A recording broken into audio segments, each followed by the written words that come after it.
Olá, aqui é o professor Francisley e nesta série de 5 vídeos eu vou convidar você a, junto comigo, entrar numa jornada especial, numa jornada da criação à recriação. Nós vamos usar este quadro especial, e vamos falar de cada detalhe deles. E nós vamos usar o texto bíblico para falar sobre o relato da criação, mas nós vamos também usar argumentos científicos, mostrando que a ciência mostra claramente que o relato bíblico é digno de confiança. Vamos começar no primeiro dia? O primeiro dia está retratado nesse quadro com esta imagem aí à sua esquerda. O texto bíblico diz assim: No princípio criou Deus os céus e a terra. A terra, porém, era sem forma e vazia. Havia trevas sobre a face do abismo, e o Espírito de Deus pairava por sobre as águas. E disse Deus: haja luz, e houve luz. E viu Deus que a luz era boa, e fez separação entre a luz e as trevas. Chamou Deus a luz dia e as trevas noite. Houve tarde e manhã o primeiro dia. Sim, no primeiro dia Deus criou a luz. E se nós estudarmos um pouco de ciência, nós vamos compreender que a luz é essencial para que tenha vida na Terra. Você sabia que 70% da energia irradiada pelo Sol vem justamente, precisamente, entre 700 nanômetros e 400 nanômetros, entre outras radiações? Esta é a faixa exata e necessária para a manutenção da vida. A luz branca, como nós podemos ver nesse prisma aqui, ela pode ser decomposta em várias cores do espectro da luz visível. E esta luz visível é uma luz calibrada, ajustada para termos vida na Terra. Mas hoje nós temos o Sol que ilumina, e Deus criou o Sol no quarto dia, mas Deus também teve que criar, para proteger a Terra, um campo magnético, porque se não houvesse essa proteção, todas as tempestades solares, todas as radiações prejudiciais, seria danoso para a vida. Além do campo magnético da Terra, Deus também criou a camada especial a 25 quilômetros da superfície da Terra, chamada camada de ozônio, para proteger isso mais precioso que ele foi criando nos outros dias, que foi a fauna e a flora, os vegetais e tudo mais.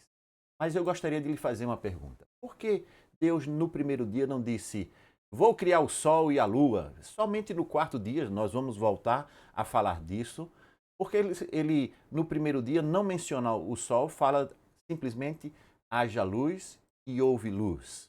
E não disse: vou criar o Sol no primeiro dia e só no quarto dia. Vocês entenderam a pergunta, não é? Sabe por que Deus fez isso? Porque ele queria deixar claro que ele é a luz do mundo. Ele está no centro de todo este processo.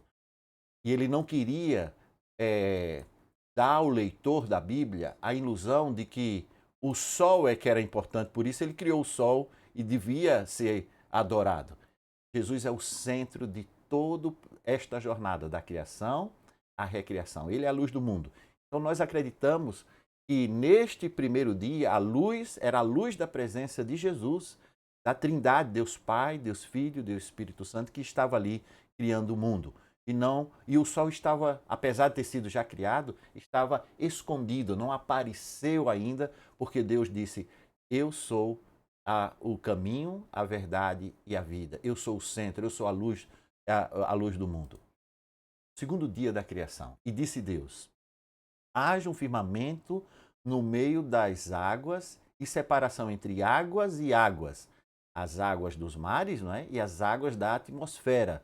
E fez Deus o firmamento e a separação entre as águas debaixo do firmamento e as águas acima do firmamento. E assim aconteceu. E Deus chamou ao firmamento céu. Houve tarde e manhã o segundo dia. Sim, Deus criou a atmosfera. O relato bíblico já diz que existe água na atmosfera antes mesmo dos cientistas perceberem que existe umidade no ar, água no ar. O relato bíblico já dizia que Deus criou a terra com um firmamento propício para a vida.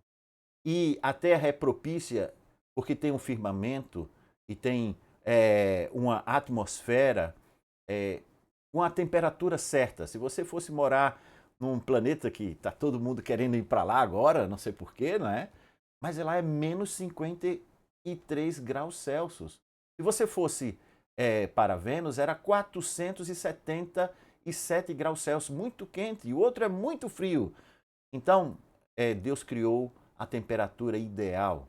Infelizmente, o homem está desequilibrando esta temperatura, tornando ele pouco habitável. Mas Deus criou condições únicas no planeta Terra, não só na sua temperatura, mas no seu posicionamento no sistema solar, também na sua composição atmosférica. Veja, a Terra tem 0,03% do CO2 necessária para as plantas, mas em Marte tem 98% da atmosfera é CO2. É uma atmosfera venenosa, terrível para a vida. E em Vênus também, 95%. Deus criou no planeta Terra as condições ideais para a vida. Quem é que disse isso também na Bíblia? O profeta Isaías. Ele diz que Deus é o único Deus. Ele fez a terra e a estabeleceu. Ele criou a terra não para ser um caos, mas para ser habitada. Ele criou tudo de forma perfeita para que você e eu possamos apreciar através da Bíblia e do relato bíblico que Ele é o Criador e Ele está no centro de todo esse processo. Bem, este é o primeiro vídeo só, mas você falta percorrer o resto dessa jornada. E eu convido você para que nos próximos vídeos você possa compreender as digitais do Criador em toda essa jornada da criação à recriação.